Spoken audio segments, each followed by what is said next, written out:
Vê se você se identifica com essa paródia, assim.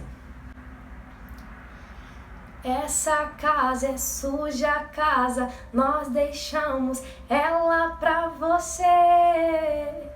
Limpa pra mim.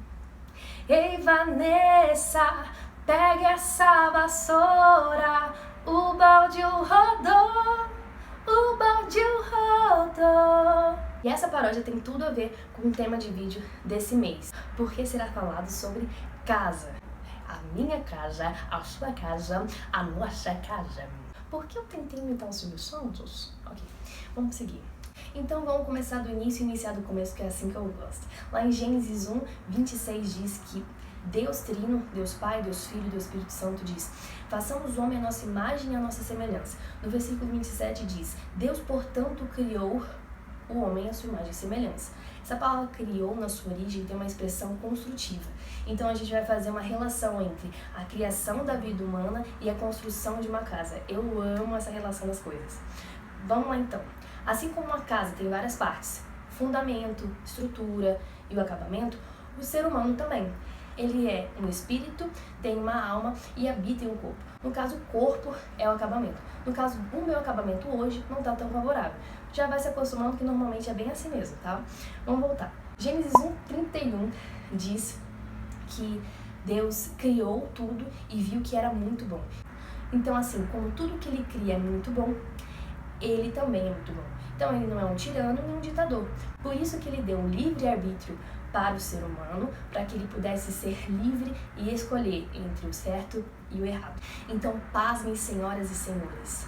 O ser humano, ele fez o favor de escolher o errado, mesmo sabendo as consequências.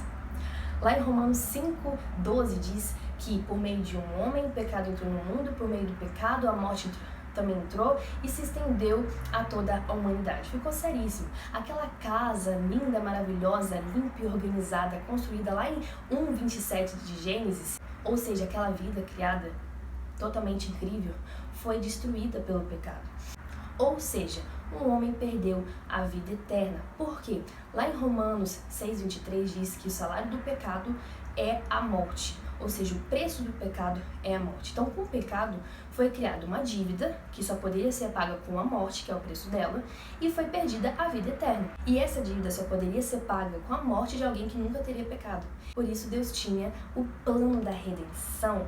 Redenção é trazer de volta algo que foi perdido, no caso, a vida eterna. Lá em Romanos 5:19 diz que a morte veio por meio da desobediência de um ser humano. Então, a vida seria restaurada por meio da obediência de um ser humano.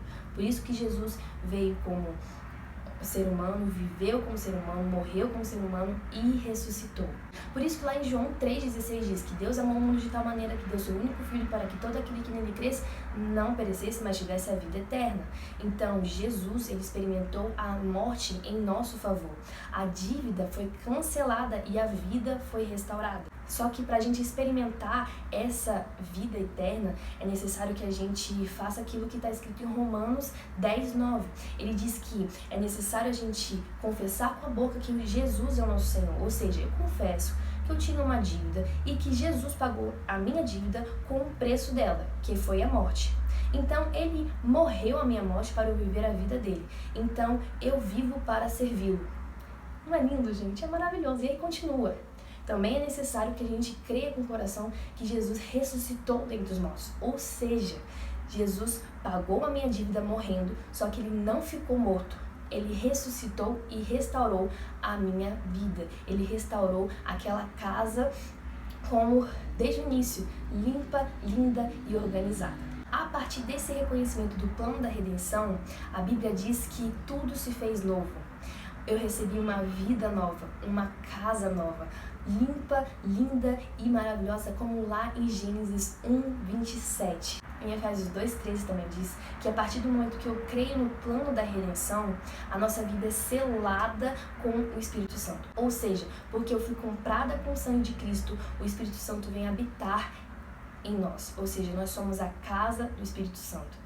Ou seja, o Espírito Santo não é uma visita, não é um visitante, ele é um morador. E nós estamos aqui para cumprir o que ele deseja na casa que é dele, que não é nossa. A gente está aqui para isso, gente.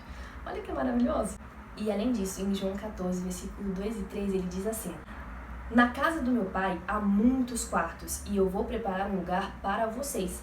Se não fosse assim, eu já lhes teria dito. E depois que eu for e preparar um lugar para vocês, voltarei e os levarei comigo, para que onde eu estiver, vocês estejam também. Isso é incrível, isso é maravilhoso. Enquanto isso, a gente tem que estar aqui cuidando, permanecendo, mantendo a casa dele em ordem e limpa com a ajuda do Espírito Santo. Por quê? Porque Jesus é o nosso Senhor Salvador, nós cuidamos da casa dele conforme a vontade de Deus por meio da ajuda do Espírito Santo. E como a gente faz tudo isso? A gente faz tudo isso conhecendo a vontade de Deus e reconhecendo a ajuda do Espírito Santo. Então, primeiro ponto, saber a vontade de Deus. E como a gente sabe da vontade de Deus? Deus pensou em tudo. Ele foi e tirou uma foto de cada cômodo, de como ele queria que ficasse mantido a casa dele, em ordem e limpa. E nessa foto está Jesus Cristo. E essa foto está revelada onde? Aqui.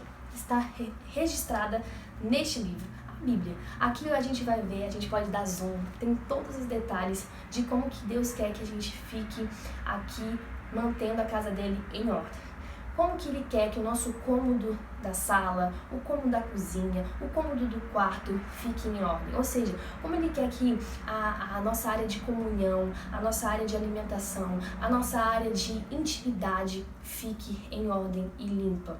Basta a gente ver a vida de Jesus. Jesus se relacionava em amor, ele se alimentava da palavra e ele na sua intimidade tinha uma vida de oração. Então vamos imitar, porque a Bíblia diz pra gente ser imitadores de Cristo. E assim a gente vai manter a casa dele em ordem conforme a vontade de Deus. O segundo ponto é reconhecer que o Espírito Santo está disponível para nos ajudar. Em Romanos 8,5 diz que a gente precisa viver conforme o desejo do Espírito Santo. É Ele que habita em nós. Ou seja, o Espírito Santo ele não vai fazer com que a casa esteja em ordem ou a casa esteja limpa. É a gente que tem que mantê-la, a gente que faz, Ele nos ajuda. E como Ele nos ajuda? Ele indica, olha, o cômodo ali está com a janela aberta, tá? A poeira tá entrando, então é bom vocês pegar naquele esquema. O baldinho rodou e pronto. Esse gesto é o que? A gente se arrepender, a gente fecha a brecha, não abre mais pra gente manter em ordem e tudo limpo. Por isso, a hora de reparar a bagunça é agora, a hora de reparar a bagunça da nossa vida é agora. Seja em qualquer cômodo, seja na área familiar, de relacionamento, sentimental, espiritual, profissional, ministerial, sexual e tudo que termina com algo, porque é uma brincadeira. Até porque lá em Apocalipse 3:4 diz que ele está à porta e bate. E eu finalizo com o último texto, 1 Tessalonicenses 5:23, que diz: que Deus, que nos dá a paz, faça com que vocês sejam completamente dedicados a Ele e que Ele conserve o espírito, a alma e o corpo de vocês, livres de toda mancha, para o dia em que vier o nosso Senhor Jesus Cristo. Ou seja, é necessário que na vinda de Jesus estejamos com o corpo, a alma e o espírito, a casa, tudo em ordem e limpo. Então é isso, já expectativas por esse dia maravilhoso, já expectativas também para o próximo vídeo, não é aquele esquema. Se Jesus não voltar antes, até a próxima. Se Jesus voltar, até agora. Eu espero que você tenha gostado do vídeo. Faz aquele esquema de compartilha, curte, comenta. Se você está assistindo pelo YouTube, dá uma elevada no polegar. Se você está assistindo no IGTV, dá um coração, dá um amor, propague um amor. E é isso aí. Fique na paz e até mais.